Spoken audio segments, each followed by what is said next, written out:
അക്ഷയ്, ഇന്ന് ഞാൻ നിന്നോട് ചോദിക്കാൻ പോകുന്നതേ, വി.ഡി. സതീശൻ മുഖ്യമന്ത്രി ആയതിനെ കുറിച്ച് എന്താ നിനക്ക് പറയാനുള്ള? കെ.സി. വേണുഗോപാലായിരുന്നോ വി.ഡി. സതീശനായിരുന്നോ മുഖ്യമന്ത്രി ആവേണ്ടേ? മറ്റേ ഒരു ക്യാമ്പയിൻ കണ്ടായിരുന്നോ ഇൻസ്റ്റാഗ്രാമില്? മറ്റെന്താ ആയിരുന്നു, നയിച്ചവൻ ഭരിക്കട്ടെ എന്ന് പറഞ്ഞിട്ട്.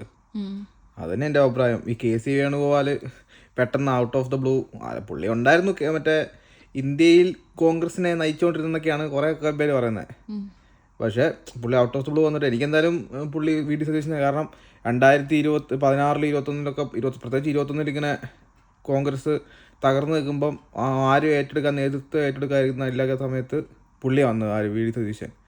അത് കഴിഞ്ഞ് എന്തൊക്കെ പറഞ്ഞാലും ഞാൻ ഇപ്പോഴും വിശ്വസിക്കുന്നില്ല മൊത്തം ഇവരുടെ പ്രവർത്തനം കാരണം ആ ജനങ്ങൾ കോൺഗ്രസിനെ വോട്ട് ചെയ്ത് ഇത്ര സീറ്റ് ജയിപ്പിച്ചു തന്നു. ശരിക്കും പിണറായി വിജയൻ്റെ ധാർഷ്ട്യത്തിനുള്ള ആണ് ഇവർ മെയിൻ തോക്കാനുള്ള കാരണം.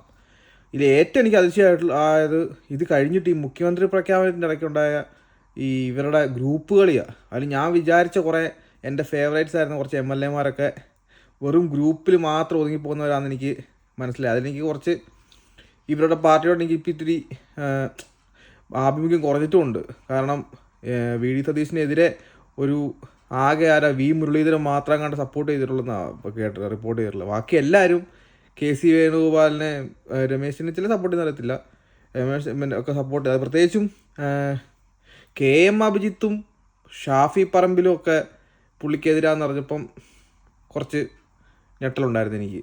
ഇങ്ങനത്തെ ഈ പാർട്ടി ഇജാതി ഗ്രൂപ്പുകളാണെങ്കിൽ ഇവർ ഈ പറയുന്ന മറ്റേ എങ്ങനെ ഒരു ഐക്യജനതാധിപത്യ മുന്നണി എന്ന് പറഞ്ഞിട്ട് ഐക്യത്തോടെ ഭരിക്കുന്നത് കണ്ടാൽ മതിയായിരുന്നു.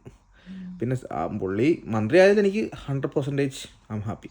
പുള്ളിക്കാരൻ തന്നെയായിരുന്നു മുഖ്യമന്ത്രി ആവേണ്ടതെന്നായിരുന്നു എൻ്റെ അഭിപ്രായത്തിൽ പുള്ളി തന്നെ, വേറെ ആരാണ് ഉള്ളത്? അത് ശരിയാ.